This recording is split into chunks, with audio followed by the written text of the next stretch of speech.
बाकी करतो. दादांना विनंती आहे आपल्या विचाराला व्यक्त करायची.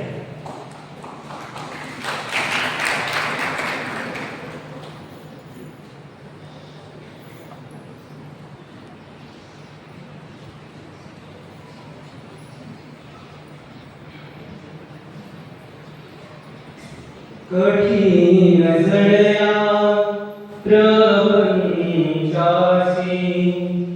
फसलो देवानी भवपासी फास कधी सुटणार आता बांधलेल्या या जीवाचा सांग कधी नेसील मला जवळी आपुल्या श्रीचक्रधरा सांग कधी नेसील मला जवळी आपुल्या श्रीचक्रधरा सर्वज्ञ श्री चक्रधर स्वामी की जय. संन्यास दीक्षांती सोहळा आपण या ठिकाणी या संन्यास दीक्षांती सोहळ्यानिमित्ताने संघटित झालो आहोत. तर प्रसंगी आपण आताच ऐकलेलं आहे शिवाजी ज्याप्रमाणे सांगितलं महिला निश्चय प्रकृती सुयते सचराचर या संपूर्ण जगाचा नियंता पाळता पोषिता संपूर्ण जगाचा अध्यक्ष तो भगवंत आहे. परंतु संविधानामध्ये आम्हाला ज्या अध्यक्षाची गरज असते म्हणून सभा मंडळी अध्यक्ष आणि या संपूर्ण सभेचे अध्यक्ष आम्हा सर्वांचे हृदय असतं हिरण्ययुक्त या अज्ञानरूपी अंधकारामध्ये आम्हाला ज्ञानसूर्याची गरज असते आणि तो ज्ञानसूर्य म्हणजे आमचे हृदयाचे आचार्य प्रभू श्री गुरुदेव मामाजींना या ठिकाणी दंडवत करू. मी या ठिकाणी आपले विचार थोडक्यात मांडू इच्छितो. सर्वप्रथम एखादा कुठलाही विषय म्हटले की त्याची एक टीप आणि सूचना महत्त्वाची असते आणि आवाज मला वाटतं येईल माझा. आणि सूचना अशी आहे की हे मी आता या ठिकाणी जे काही 11:49 पर्यंत जे काही बोलणार आहे ते सर्व या ठिकाणी आमच्या नागपूर जिल्ह्यातले जी ग्रस्त नामधारक वार्षिक मंडळी आलेली आहे हे त्यांच्याकरता आहे. कारण इथे सर्व हा वांगुरी आश्रम आहे आणि आताच तुम्ही आमच्या सुखदेव दादा दीक्षाविधी झालेली आहे. परमपूज्य आदरणीय सुखदेव दादांच्या मुखातून आपण ऐकलेलं आहे की वांगुरीची विशेषतः दक्षिणेच्या माध्यमातून त्यांनी जे सांगितले 50च्या ठिकाणी काय म्हणे 200 रुपये म्हणजे हे काय आहे विद्वत्ता. वांगुरी म्हणजे साधारण नव्हे जसं आमचे श्री प्रभुंदो सामान्य नव्हे मग त्या परमेश्वराचे भक्त आहेत ते काही सामान्य आहेत का नाही. आणि त्यात वांगुरीची आणि म्हणून ही विशेषता आहे की सर्वजण विद्वान आहेत आणि त्यांच्या समोर बोलण्यास ही अपात्र आहे. म्हणून जे आमचे ते नामधारक आलेले वाचनिक आलेले आहेत हा संपूर्ण कुऱ्हेकर परिवार हा माझ्या परिचयाचा आहे. कारण आम्ही मोवाड नरपेटला जाताना मध्ये जे आपलं गाव लागतं भायवाडीचे आमचे हे सुखदेव दादा अत्यंत आता मी मनोगत ऐकलं असं मनोगत असं असावं जे रिअल आहे खरं आहे.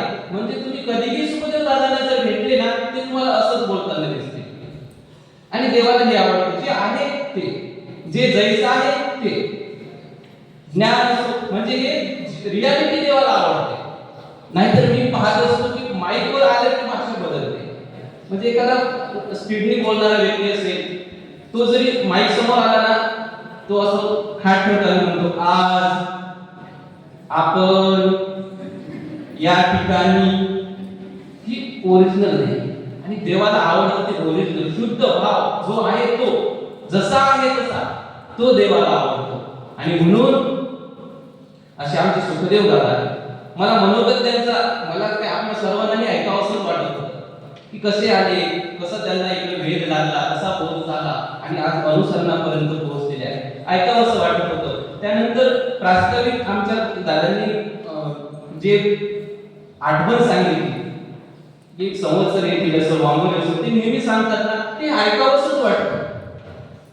ह्या वार्ता ऐकावंसंच वाटतं आणि ह्या झाल्या पाहिजे, महत्वाची गोष्ट आहे. आणि म्हणून सुखदेव दादा, मी काहीतरी मार्गदर्शन हे करणार, पण सुखदेव दादा जे आहेत आमच्या संपूर्ण या परिवाराला सांगू इच्छितो, आपल्याला वाटत होतं की खूप मोठं दीक्षा करावी, नाही का, मिरवणूक काढावी, डीजे लावावा, असं आपल्याला एक वेळेस वाटत होतं. परंतु लक्षात घ्या, इथे आल्यानंतर तुम्हाला खऱ्या अर्थाने जर दिवाळी आल्यासारखं वाटलं की नाही वाटलं, तुम्ही सांगा. मी जेव्हा आलो ना, पहिला शब्द उच्चारला की खऱ्या अर्थाने दिवाळी वाटत आहे. संतांची तर दररोज दिवाळी आहे, परंतु आपल्याला ही दिवाळी पाहायला कधी मिळत नाही. आपल्या जीवनाची खरी जर कोणती दिवाळी असेल ती दिवाळी आहे. आणि मग हा आनंदाचा आणि दिवाळीचा सण आहे. आणि हा क्षण कशा प्रकारे ठिकाणी आलेला आहे याच्यासाठी सगळ्यात महत्त्वाचं मला वाटतं निवड. आता आमच्या दादांनी ओळख सांगितलं की आमचे जे संवत्सर निवासी मोठे बाबा पाहता क्षणी ओळखायचे. ओळखायचे म्हणजे काय करायचे, हा कसा आहे, निवड. ही निवड ज्याला जमली ना ती जीवनामध्ये यशस्वी होईल, ज्याला निवडला. आणि म्हणून आमच्या ब्रह्मविद्या शास्त्रामध्ये राजवंशाचा दुसरा कसा क्षीरनीर निवडी, तो राजवंश. ती निवडता आलं पाहिजे आपल्याला. आम्ही बाजारामध्ये जातो, वास्तविक नामधारकांना सांगतो बरं, आम्ही बाजारात जातो, भाजी निवडतो, कपड्याच्या दुकानात जातो, कपडे निवडतो, काही घ्यायचं आम्ही निवड करतो, लग्न करायचं असेल निवडतो ना, नवरदेव निवडतो. कुठलाही घेऊन आणत नाही आम्ही, तो काय करतो, कसा कमावतो, कसा दिसतो, सप्त व्यसनाधीन आहे का, सगळ्या गोष्टींचा विचार करतो आणि मग आपली मुलगी त्याचे स्वाधीन करतो. काय करतो आपण, निवडतो. ही निवड महत्वाची आहे. महाभारताचा प्रसंग आपल्या सर्वांना माहिती आहे. दुर्योधनही गोपाळ कृष्ण महाराजांकडे गेला होता, अर्जुनही गेलेला होता. अर्जुनाला जेव्हा सर्वप्रथम निवडण्याची वेळ आपल्या सर्वांना माहिती आहे, कुणाला निवडलेला आहे, श्री गोपाळ कृष्ण महाराज. निवड योग्य झाली, समोर विजय झालेला. धर्म निवडला, विजय झाला. दुर्योधनाला निवडता नाही आलं, कधीच निवडता नाही आलं. आणि आम्हाला जर निवडता नाही आलं तर आमचं दुर्योधन झाल्याशिवाय राहणार नाही. आणि निवड खूप महत्वाची आहे. प्रत्येक गोष्टीमध्ये एखादा विचार मिळाला, याच्यातून मला काय होते, एखादी घटना घडली, याचा मला आचार काय, काहीही असो त्यावर निवडावं लागतं. आणि ज्याला निवडणं जमलं तो यशस्वी झाला. आणि मग सुखदेव दादांनी जे निवडलेलं आहे ना, ती निवडलेली आहे वांगोरी. सुखदेव दादांनी जे निवडलेलं आहे ती निवडलेलं आहे मामाजींना. आणि म्हणून आज त्या सुखदेव दादांचं खरंच सुखद जीवन, सुखद प्रवास आजपासून तो नाही का कैवल्य पथी, तो कैवल्य गडाचा जो प्रवास आहे हा सुरू झालेला आहे. अशा प्रकारचे आदरणीय सुखदेव दादांची दीक्षा आहे. बंधूंनो, भगवंताला, त्या परमेश्वराला आपल्याला प्राप्त करण्याकरता साध्या गोष्टी आपल्या ग्रस्त धर्मामध्ये आहेत. आपल्या सर्वांचे डोळे हे सर्व अवसर काळ, कारण अवसर काळीचे होय गोमटी, आताच आपण ऐकले आहे. डोळे इकडे असू द्या, परंतु कान मात्र माझ्याकडे असू द्या. फक्त कान थोड्या वेळासाठी मला तुमचे द्या. आणि म्हणून आपण सांगू इच्छितो हे कान खूप महत्वाचे आहे. म्हणजे आता मी दुसऱ्या विषयावर बोलणारच नाही, निवडले निवडीवर बोलणार. 10 मिनिटच नाही, आता 7 मिनिट राहिले, त्याच्यात फक्त निवड आहे. प्रत्येक गोष्टीमध्ये निवड किती महत्वाची आहे. आपण निवडतो, स्वयंपाक करायचा गहू निवडतो, तांदूळ निवडतो, म्हणजे अशी कुठलीही गोष्ट नाही की जी आपण निवडत नाही. आणि म्हणून मला हे सांगायचं आहे की रोजच्या दैनंदिन जीवनामध्ये आम्हाला परमेश्वर प्राप्त करण्यासाठी निवडावं लागतं. म्हणजे कुणी काही बोललं त्याच्यातून मला काय निवडायचं, मी ऐकतो आहे त्याच्यातून मला काय निवडायचं आहे, आणि ते निवडल्यानंतर ते आपल्याला आचरणात आणायचं आहे. म्हणजे आम्ही मंदिरामध्ये गेलेलो आहोत, आता आपण वांगोरीच्या आश्रमामध्ये आलेलो आहोत. आपलं नागपूर जिल्हा सोडून या ठिकाणी आलेलो आहोत. एवढ्या दूर आलो आपण, गाडीने आलो, हिंसा झाली की नाही झाली? झाली. आता कलियुग म्हणजे उठता बसता असो विष्णू हिंसा सगळ्यांना माहिती आहे. परंतु ह्या सगळे प्रत्येक श्वासाला हिंसा होते आहे. आणि म्हणून आपली जी योग्यता कोणते आहे, अधिकार आहे, तो मात्र प्रत्येक क्षणाला नाही आहे ना. तो आपल्याला रोटी थोडं थोडं ते कमवावं लागते आहे. बाकीचं आपसूक होत आहे, हे मात्र कमवावं लागतं. आणि म्हणून दैनंदिन जीवनामध्ये बोलताना, चालताना, उठताना परमेश्वराला कसं आपल्या जवळ आणता येईल आपल्या हातामध्ये. आणि मला वाटतं आजच्या काळामध्ये भगवंताला सर्वात न आवडणारी जी गोष्ट आहे, जे सगळ्यांना अजिबात नकोय, ते आम्ही करत आहोत.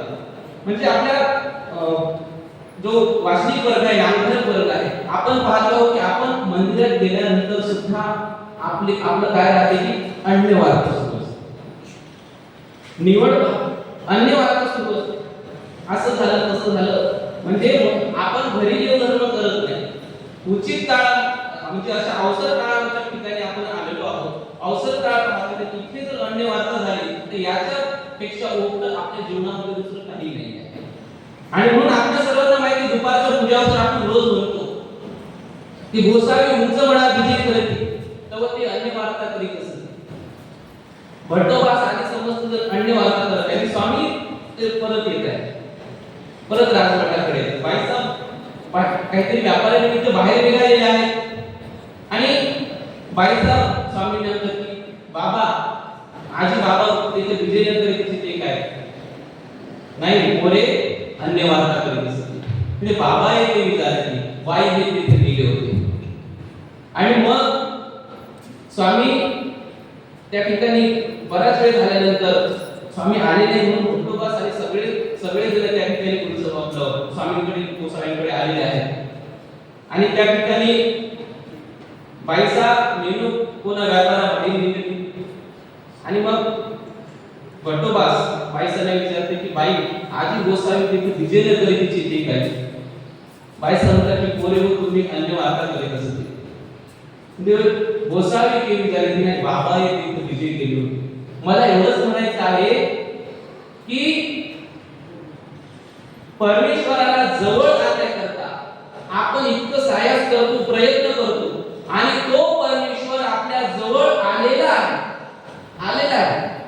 जवळ आलेला आहे. तो परमेश्वर दूर गेला. कशाने झालं? अन्यवाद. म्हणजे एकतर परमेश्वर आपल्या जवळ येत नाही, तितकी अर्थ नाही, तितकी कळवळ नाही, तितकी जोड आम्ही जोडून ठेवलेली नाही. परंतु कशा अनेक प्रकारचं आम्ही जे अधिकार, योग्यता, गोष्ट जोडून ठेवलेला आहे. कसा तरी परमेश्वर कीव करून ज्योतधराच्या व्यसने तो आलाही जवळ, तरी त्याला दूर पाठवण्याची एवढी मोठी ताकद कशामध्ये असेल तर ती अन्यवादामध्ये आहे. आणि सगळ्यात मोठी गोडी आहे, सांगतो देवाला दूर करण्याची गोडी आहे. ताप दूर करण्याची गोडी, खोकला दूर करण्याची गोडी, सगळ्या गोडी आपल्याला माहिती. परंतु परमेश्वराला दूर करण्याची गोडी जर काही असेल तर ती अन्यवाद आहे. आलेला देव जवळ आले पण नाम गेले. कशाने? अन्यवाद. मला पुढे हो तुम्हापाशी वरी ढोरेचा जीची खाती त्याची रोज किती थांगा एकूणी जायची मा एकूणची अशी कथा वाचण्याची किती शिक्षा पण केलेल्या सांगितलेल्या. आणि तेच एकीकडे आमचे चांगदेव भट्ट मांगरवळी चांगदेव भट्टी, आम्ही नामाचे 10 अध्याय वाचत असतो, रोज पारायण करतात. आमच्या महिला असो पुरुष असो रोज पारायण करतात. गेल्यानंतर बाबा आम्ही रोज पारायण करतो बरं का. मांगरवळी चांगदेव भट्टी नाम उच्चारिले तेने काही लोचून बघता आकर्षला ईश्वर उपाशी आला, लांब असलेला देव जवळ आला. देवाचं नाम उच्चारलं, लांब असलेला देव जवळ आला. तीच क्रिया इकडे आहे की जवळ आलेला देव लांब गेला, कारण अन्यवाद. क्रिया एकच आहे. ती बोलणं सुरू आहे, तिथे तो काहीतरी विचार करतो आहे, तिथेही ती बोलत आहे. ती क्रिया तर एकच आहे ना, बोलतो आहेत ना, पण तिथे बोलणं वेगळं आहे, इथे बोलणं वेगळं आहे. जीवनामध्ये ह्या दोन गोष्टी त्याला समजल्या, बस त्याचं उद्धार व्हायला वेळ लागणार नाही. कारण प्रत्येक गोष्टी दोन असतात. विकार, जीव विकार वेगळा कधीच झाला नाही, एवढे झाला नाही. पण विकार हा वाईट आहे का? अधविकार वाईट आहे, तो पूर्वक उर्ध केला. आता आमचे बाबा आहेत आपल्याच आश्रमामध्ये सध्या आहेत, त्यांना गाणं म्हणायची फार सवय पहिल्यापासून. इकडं काहीतरी टेलर काहीतरी काम करत असतील, गाणं म्हणण्याची फार सवय. मग ते त्यांना यायचं, ते दीक्षा घेतल्यानंतर यायचं, ते सवय लागलेली होती. मग करावं काय, येतं तर गाणं येत आहे. मग त्यांना सांगितलं आता बंद तर नाही करता येत, कारण ते सवय लागलेली होती. त्यांना सांगितलं बाबा तुम्ही काय करत जा, भजन म्हणत जा किंवा श्लोक म्हणत जा. मग त्यांनी ते सुरू केलं. आता ते फक्त श्री चक्रधरा एवढंच म्हणतात. म्हणजे नाही दूर करता आलं पण त्याला ऊर्ध्व करता आलं. आणि म्हणून मी एकदा फक्त वांगोळी, आता मी माझी बोलण्याची पहिली वेळ नाही, कमीत कमी 10 ते 15 वेळा कमीत कमी या ठिकाणी बोललेलो आहोत. आणि मी या 10 ते 15 वेळ बोलल्यानंतर फक्त एकदा मी गाणं म्हटलं होतं सभेमध्ये. आणि त्या गाण्याने काय झालं, म्हणजे ते म्हणतात ना आपले रहस्य ते ऐकाप्रती प्रकटिले. गाणं ही पाहण्याची दृष्टी आपली होती, ते गाणं नव्हतं. आणि म्हणून दृष्टी जिथे घडल्या जाते, जिथे पाहायला शिकवले जाते, ती वांगोळी. मी इथे शिकलो, मी काही शिकून नाही आलो, ठीक आहे. मला आमचे कविवर्य आमचे दादा आहे, आमच्या दादांना जितके गाणे येतात तितके अर्धे मला येत नाही. परंतु विषय आहे की त्यांना जर म्हणजे सामग्री असते ती ईश्वरी उपयोगाला वचेशी काय आहे, पण त्याला त्यांनी काय केलं, बोधव केलेलं आहे. त्यांनी अनेक भजन लिहिले, ते भजन ऐकून असंख्य लोक डोळ्यात पाणी आणतात. मग मला सांगणे वाईट आहे का? आणि म्हणून तेव्हापासून मला अनेक लोकांनी म्हटलं तुम्ही ते गाणं वगैरे म्हटलं नाही, ठीक आहे ठीक आहे. मला जर जास्त कोणी असेल करायला लागलं ना, म्हणजे मी शिव्या तर देत नाही, पण एकच शिवी माझ्या तोंडातून निघून जाते. मी म्हणतो हे मावळलेले बोधवंत आहे. हा बोध जेव्हा मावळतो ना, म्हणजे विचार करा की दोन आहे, प्रत्येक गोष्टी दोन्हीकडे जाते. एक अध आहे, एक ऊर्ध्व आहे. वाईट काहीच नाही, आपल्याला फक्त ऊर्ध्व करायचा. आणि म्हणून ते ऊर्ध्व करण्याकरता आम्ही या ठिकाणी आलेलो आहोत. आणि आज आमचं या ठिकाणी अर्धवट स्वागत करत होते. म्हणजे तुम्ही आता काय झाले, अभ्यागत झाले असं नाही आहे. करम वाढणं बांधकाम चालू आहे आश्रमचं, आणि तिकडे कधी तिकडे जावं लागतं, कधी इकडे जावं लागतं. आता मी कधी इकडे वांगोळीला येऊन नाही ते सांगता येत नाही, परंतु हात घातला मला वाटेल का परत परत यावं. म्हणून असं नाही आहे, कारण आम्ही तिकडे आहोत ना, एक दिवस असा जात नाही दादा पोथीमध्ये गुरुवर्यांचं नाव घेत नाही, एकही दिवस जात नाही. आणि म्हणून हा आठवणीचा उजाळा इथे आल्यानंतर वेगळंच वाटतं. दादा ते आल्याबरोबर मामा मामा इथे आल्यानंतर ना कसं माहेरला कसं आल्यानंतर वाटतं ना, तसं वाटत आहे. आणि म्हणून आम्हा सर्वांचं हे माहेर आहे, सर्वांचं माहेर आहे. म्हणून आम्ही वांगोळीला जात नाही, आम्ही माहेरला जातो. जिथे माया मिळते, प्रेम मिळते. आज संपूर्ण हा परिवार या ठिकाणी आलेला आहे. आपण सर्व हे जाणून घ्यायचं आहे. तुम्ही आता काय करा की आता वेळ इथे नाही आहे, आपलं गाव जवळ आहे, मी आपल्या गावाला येईल, तिथे आपण बरंच या विषयावर बोलू. आता वेळ खूप झालेला आहे, त्यामुळे मी या ठिकाणी झालेल्या अधिकृतीबद्दल क्षमा मागतो. आपण सर्वांना दंडवत करतो आणि या ठिकाणी थांबतो. सर्वज्ञ श्री चक्रधर स्वामी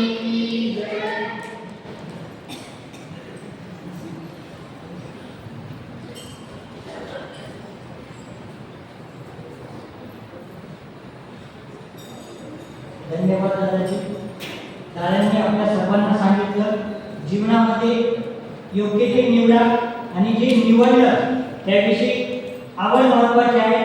आवडही घ्या, म्हणजे ती चांगलं होईल. जे आपण निवडलं त्याच्याविषयी आवड जर झाली तर मग आपलं जीवन सुखकर होईल आणि आपण खरंच त्या ईश्वराच्या परमानंदाकडे आनंदाकडे जाण्यात योग्य व्हाल अशी मी सर्वांना आणि आजच्या या अध्यक्षांना शुभकामना देऊन, यानंतर या सोहळ्याचे अध्यक्ष ज्यांची तुम्ही आतुरतेने वाट पाहत आहात आणि वेळही मी पाहतो आहे. म्हणून जाता जाता फक्त एकच म्हणतो, जिंदगी की महक हो आप, जिंदगी की महक हो आप, फूलों की खुशबू हो आप. यूं तो जिंदगी में बहुत गुरु मिले, यूं तो जिंदगी में बहुत गुरु मिले, उनमें सबसे खास हो आप, उनमें सबसे खास हो आप. अशी गुरुवर्यांच्या चरणी हे दोन वाक्य अर्पण करून मी गुरुवर्यांना विनंती करतो, गुरुवर्यांनी आम्हा सर्व विद्यार्थ्यांना मार्गदर्शन करावं अशी गुरुवर्यांच्या चरणी विनंती करतो आणि थांबतो.